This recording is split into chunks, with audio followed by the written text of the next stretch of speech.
오늘 로마서 6장 8절에서부터 11절까지의 말씀, 우리 부활주일의 말씀을 좀 우리가 새기면서요, 부활신앙이라는 말씀의 제목으로 은혜를 받고자 합니다. 특별히 우리가 신앙생활하면서 또 성경을 보면서 성경 66권에도 또 우리가 신앙생활을 하면서 가장 기쁜 날들이 있더라고요. 세상적인 어떤 생활들과 좀 다르게 신앙 안에서 가장 기쁜 날이 있는데요. 첫째는 창세기 1장 1절 말씀에서 나오는 태초에 하나님이 천지를 창조하셨느니라. 이 말씀이 성경에서 가장 기쁘게 나오고요. 또 두 번째로는 예수님이 탄생하신 날, 예수님이 태어나신 날을 성경에서 보니까 또 큰 기쁨의 날이라고 성경에서 표현하고 있고요. 또 마지막으로 기쁜 날은 예수님이 부활하신 날을 또 가장 기쁘게 여기고 있더라고요. 그래서 천지를 창조하시고 또 예수님이 태어나시고 예수님이 부활하시고 이 때를 성경에서 보니까 하나님이 가장 기뻐하시는 세 가지의 날이었더라, 이렇게 성경에서는 표현하고 있습니다. 그래서 그 당시의 사람들이 예수님이 태어나시고 예수님이 십자가에 달려 죽으신 사실들을 보면서 굉장히 기뻐도 하고 설레이기도 하는 것을 우리가 보게 되고요. 특별히 이제 우리가 부활주의를 좀 맞이하면서 우리의 마음 안에 이 부활절을 우리가 어떻게 좀 보냈으면 좋을까, 이 부활절을 좀 우리의 마음 안에 어떻게 좀 맞이하면 좋을까, 이것이 항상 우리의 신앙의 도전도 되고 숙제도 되고 질문도 되고 궁금증도 되는 것을 우리가 보게 됩니다.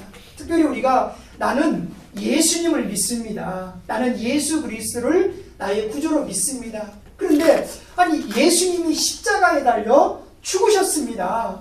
여기까지만 우리가 예수를 믿는다면은 내가 믿는 예수가 살아계신 예수님이 아니라 예수님은 죽으셨네요. 죽은 예수네요. 나는 살아계신 예수님을 믿는 것이 아니라 죽은 예수를 믿고 있는 것이네요 라고 우리가 이해할 수밖에 없고, 또 예수님을 알기는 아는데 교회에 출석은 하긴 하는데 교회에 와서 우리가 예배는 드리기는 드리는데 어쩌다 보면 우리의 신앙이 십자가에 달려 죽으신 예수까지는 내가 알기도 하고 마음에 우리가 스케치를 해보는데 예수님이 살아났다? 아니 사람이 죽었는데 어떻게 다시 살아날 수가 있습니까? 우리의 마음 안에 알기는 아는데 믿어지지 않는 질문이 항상 우리의 마음 안에 숙제처럼 찾아오는 일들이 문득문득 우리의 삶 안에 있는 것을 우리가 보게 됩니다.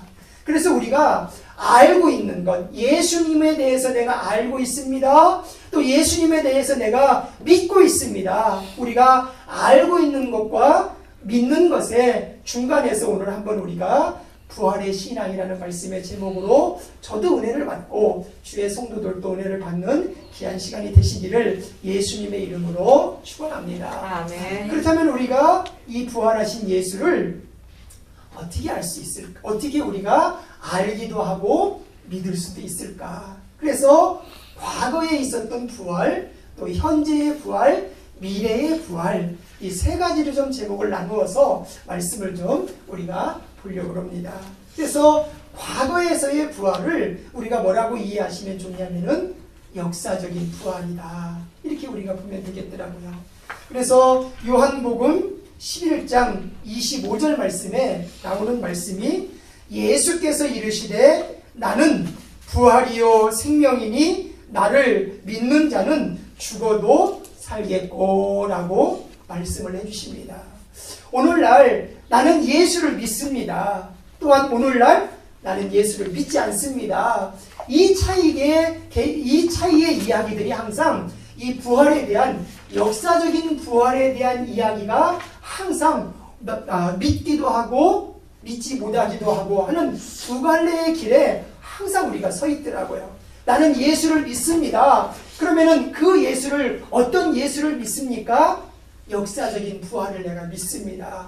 이것으로 우리가 이해하면 되는데요. 특별히 우리의 일상적으로 생각하는 우리의 생각이 있는데 그 일상적인 생각 속에서 무엇이 있냐면은 우리가 꽃에 씨앗을 뿌리거나 또 일반적으로 어떤 식물의 씨앗을 심으면은 식물이 씨앗에서 뿌리가 내려지고 줄기가 올라오고 꽃이 맺어지고 열매가 맺어지고, 아니 그럼 끝이다라고 생각을 해요. 우리의 생각 속에서.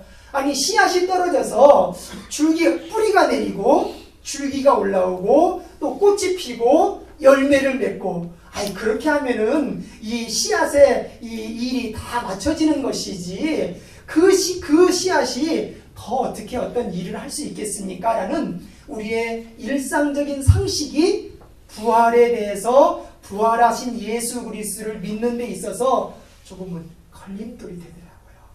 또 한 가지는 철학적인 사고더라고요. 글쎄요, 육신이 있고 영이 있을 것 같습니다. 철학적인 사고에서 공부를 하는 어떤 인문학의 철학적인 사고에서 글쎄요, 뭐 우리에게 육신이 있고 영이 있는 것은 같습니다. 그런데 정신적인 어떤 영적인 정신적인 위안을 위해서 좀 부활이 있다라고 이야기하는 것이 아닙니까? 라는 철학적인 이해가 우리의 부활 신앙에 있어서 우리의 신앙을 조금은 어렵게도 하고 알기는 아는데, 예수님이 부활하셨다고 하고 많은 사람들이 이야기도 하고 성경에서도 이야기하는 것을 알기는 아는데, 예수님이 부활하셨습니다. 이 사실을 믿는 데 있어서 일반적인 우리의 상식과 또 철학적인 어떤 인문학적인 생각들이 우리의 신앙 가운데 좀 걸림돌이 되고 있더라는 거예요. 그럼 이것을 좀 우리가 조금 좀 뛰어넘을 수 있는 일들이 성경에 보니까 예수님이 부활하셨습니다. 이 말 한마디로 끝나는 것이 아니라 그 당시에 시간과 날과 또 어떤 징벌의 죄의 어떤 대가의 방법들이 성경에서 기술되어지고 성경에서 나오는 이야기가 사실적으로 조금씩 이렇게 묘사되어져 있는 것을 우리가 성경을 통하여서 보게 되더라고요. 예수님 당시에 가장 큰 죄를 지었던 사람은 그 당시에 어떤 형벌을 받았냐면은 십자가에 매달아서 죽이는 형벌이 있더라고요.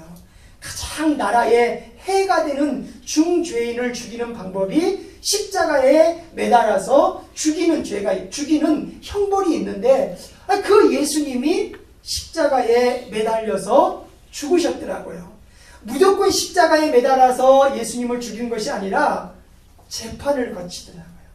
빌라도라는 총독 앞에서 재판을 거쳐서 예수님이 이스라엘의 해가 되는 사람이다, 소동을 일으키는 사람이다, 또 자칭 왕이다라고 하는 사람이다, 이유 때문에 예수님을 십자가에 매달아서 죽이게 되더라고요.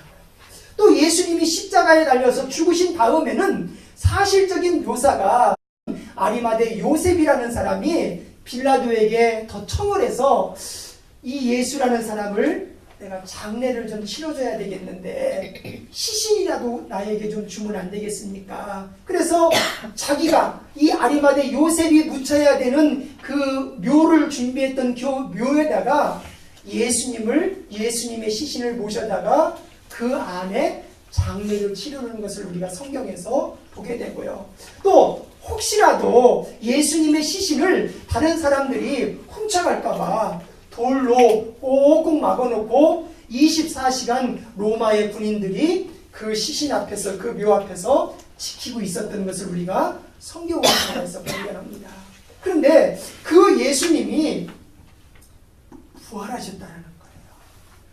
사람이 지키고 사람이 손을 못 대게끔 하려고 그렇게 막아놨던 묘, 또 사실적인 증거가 있는 일들을 통해서 되어진 일들을 사람이 예수님의 편에서 있는 것이 아니라 하나님이 독생자 아들 예수 그리스도라는 사실들, 또 예수님이 이 땅에 계시면서 예언했던 사실 그대로 예수님이 죽으신 지 3일 만에 부활하시고, 또 성경에 보니까 그 증거들로 예수님이 제자들을 만나서 또 제자들에게 사명도 주시고, 예수님이 제자들을 만나서 내가 죽은 것이 아니라 살아났다라고 예수님이 제자들에게 증거하고 있는 사실이 성경 안에 기록되어져 있고 오늘날의 신자들의 마음 안에 새겨져 있고 오늘날 살아나신 예수 그리스도를 내가 믿습니다라고 고백하는 신앙이 되고 있는 줄로 믿습니다. 그러므로 우리의 신앙과 우리의 삶 속에서 예수님은 십자가에 달려 내 죄를 대신해서 죽으셨습니다. 그러나 그 예수님은 3일 만에 살아나셨고 부활하신 예수 그리스도이심을 내가 믿습니다라는 주의 은혜와 주의 신앙이 하나님의 성도들의 마음 안에 늘 함께 하시기를 예수님의 이름으로 축원합니다. 그렇다면 이 부활하신 예수 그리스도를 내가 아는 정도를 넘어서서 내가 믿습니다. 부활하신 예수를 내가 믿습니다. 이 부활하신 예수가 내 신앙과 내 생활들과 내 삶 안에서 그럼 어떻게 임해 주실 수 있습니까? 내가 예수를 믿습니다. 아니 내가 예수를 믿습니다. 내가 믿는 예수가 내 신앙과 내 생활 가운데 어떻게 일하시는가요? 그것이 두 번째, 현재의 변화를 증거하는 부활이다 라고 우리가 말씀을 볼 수 있더라고요. 요한복음 1장 12절과 13절 말씀에서 나오는데요. 우리 한번 모니터를 보면서 같이 한번 말씀 한번 읽어볼까요? 요한복음 1장 12절과 13절 말씀 우리 한번 같이 한번 읽겠습니다. 시작. 영접하는 자, 곧 그 이름을 믿는 자들에게는 하나님의 자녀가 되는 권세를 주셨으니 이는 혈통으로나 육정으로나 사람의 뜻으로 나지 아니하고 오직 하나님께로부터 난 자들이니라. 아멘. 그러면서 로마서 4장 25절 말씀에 뒷받침을 해주기를 예수는 우리가 범죄한 것 때문에 내줌이 되고 또한 우리를 의롭다 하시기 위하여 살아나셨느니라. 이렇게 말씀을 하더라고요. 예수님이 십자가에 달려 죽으심으로 내가 지었던 죄들, 또 내 마음 안에 품고 있었던 죄의 문제들, 또 죄로 인하여서 우리의 걸음이 띄어지지 않았던 문제들을 가지고 예수님이 십자가에 달려서 내 죄를 대신해서 죽으심으로 죄인 되었던 내가 그 예수를 믿음으로 인하여 죄 없는 사람이다. 죄 용서함을 받은 사람이다. 이렇게 우리에게 성경은 증거해주고 있고 양 어깨에 죄인으로서의 삶이 아니라 이제 죄 없는 하나님의 의인된 삶을 살아갈 수 있는 특권과 은혜가 하나님의 성도들의 삶 안에 늘 함께 하시기를 예수님의 이름으로 축원합니다. 아멘. 이 말씀을 우리의 마음 안에 담을 수 있는 말씀이 있더라고요.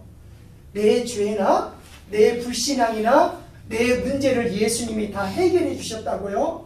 그것을 내가 어떻게 느끼고 어떻게 만날 수 있습니까? 어떤 말씀으로 알 수 있습니까? 그 말씀이 요한복음 20장 26절 말씀에 보니까요.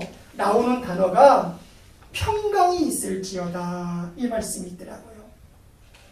평강이 있을지어다. 평강이 있을지어다. 평강, 평안, 평화 이렇게 우리가 이해하면 되잖아요.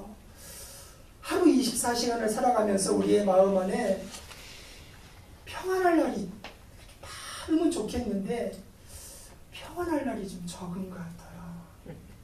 평안할 날이 좀 적은 것 같아요. 어떤 문제가 있어서 우리가 평안치 못한 것보다는 내 마음 안에서부터 이건 어떨까? 저건 어떨까? 이건 어떨까? 저건 어떨까? 우리의 마음에서 덜컥덜컥 두려움이 생기더라고요.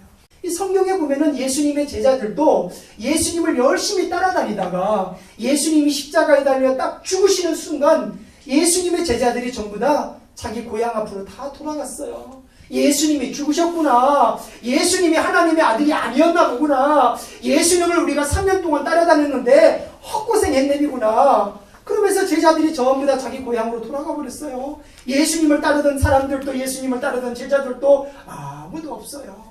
그럴 때 예수님이 부활하신 다음에 예수님의 제자들을 만나시고 또 만나시면서 오늘 요한복음 20장 26절의 말씀에 마지막에 뭐라고 얘기하냐면은 너희에게 평강이 있을지어다.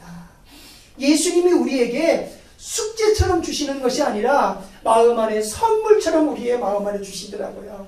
너희 안에 평강이 있을지어다. 너희 안에 평강이 있을지어다. 아멘 할렐루야 믿습니다. 내 마음 안에 주의 평강이 있습니다. 이 평강이 임하니까 예수님이 빌라도 법정에 서고 예수님이 십자가 앞에서 죽으실 때에 예수님을 모릅니다라고 부인했던 베드로, 예수님을 따랐던 제자들이 다 뿔뿔이 흩어졌다가 20장 26절 말씀 너희에게 평강이 있을지어다, 이 말씀이 제자들의 마음 안에 눈으로만 보고 있던 예수가 아니라 살아나신 예수님이심을 내가 믿습니다라는 믿음의 증거, 확신이 제자들의 삶을 바꿔주기를 시작을 하더라고요. 그래서 예수님의 제자 베드로는 예수님은 십자가에 매달려 똑바로 매달려 죽으셨지만은 제가 감히 어떻게 예수님처럼 십자가에 똑바로 매달려 죽겠습니까? 예수님, 아니 저는 예수 믿다가 예수 전하다가 지금 예수님처럼 십자가에 매달려 죽지만은 저는 예수님처럼 똑바로 십자가에 매달려 죽을 수 없고 저는 거꾸로 매달리겠습니다. 그래서 예수님의 제자 베드로는 십자가에 거꾸로 매달려 죽고요. 어떤 제자는 목이 잘려 죽기도 하고요. 어떤 제자는 고문도 당하기도 하고요. 예수를 전하고 예수를 믿는다는 이유 때문에 예수님의 제자들이 예수님보다 더 많은 고난과 고통을 당했는데 그 이유는 예수님이 제자들의 마음 안에 함께하기를 시작하는 것을 제자들의 마음 안에서 확신하면서 살아가면서 평안이 임하는데 육신적으로 십자가에 매달려 죽기도 하고 칼과 창으로 찔림을 당하면서 죽지만은 고통이 고통스럽지 않다라는 것을, 고통이 고통이 아니라는 것을 제자들의 마음 안에서는 체험해 나아가기를 시작을 하더라고요.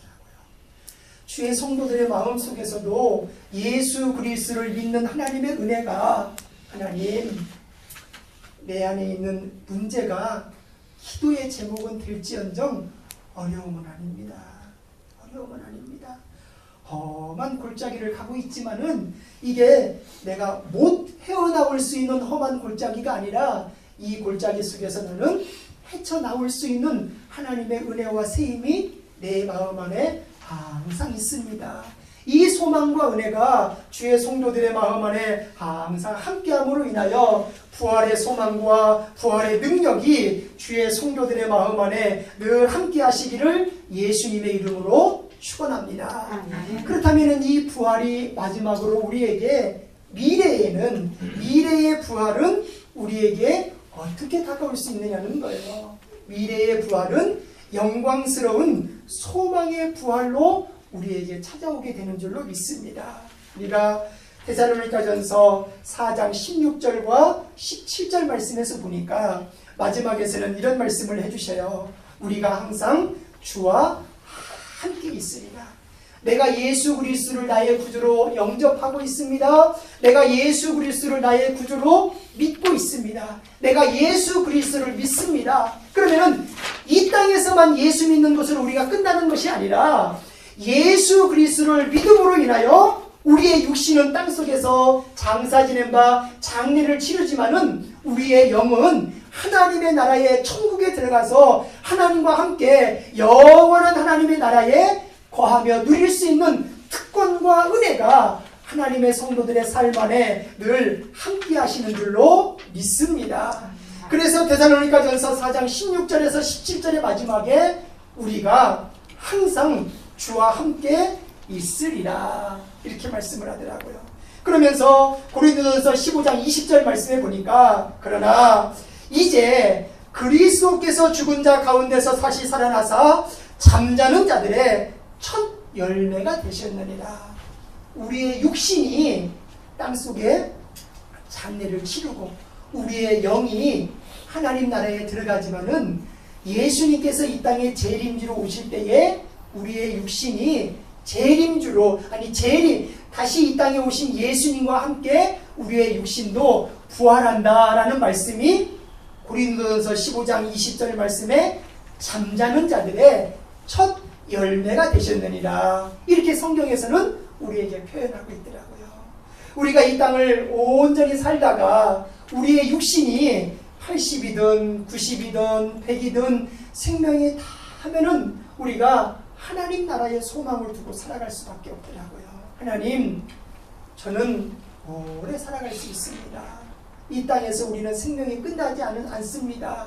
우리가 우리의 마음 안에 그렇게 생각할 수도 있지만은요, 우리의 생명이 언젠가는 하나님 앞에 부름을 받더라고요.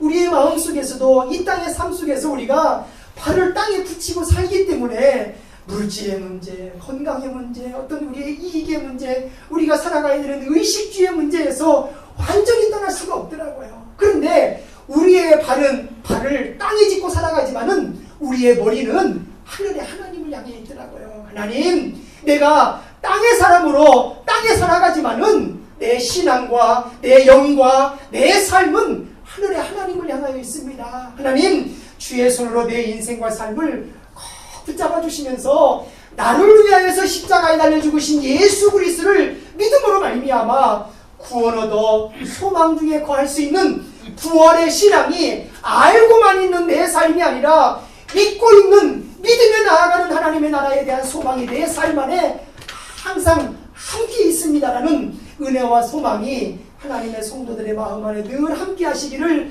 예수님의 이름으로 축원합니다. 아멘. 이제 우리의 마음속에서 하나님을 향하여서 한 걸음 한 걸음 나아갈 때에 내 죄를 대신해서 십자가에 달려 죽기까지 사랑하신 그 사랑으로 우리가 정지된 것이 아니라 십자가에 달려 죽기까지 나를 사랑하신 그 예수 그리스도께서 죽으신지 무덤에 장사지는지 3일 만에 다시 부활하시어 생명의 주가 되시는 그 예수 그리스도를 우리가 믿고 소망 중에 나아갈 때에 하나님의 나라의 소망과 부활의 신앙이 하나님의 성도들의 마음속에서 늘 함께함으로 부족함이 없는 넉넉하며 승리하는 믿음의 성도들의 삶이 되시기를 예수님의 이름으로 축원합니다. 아멘.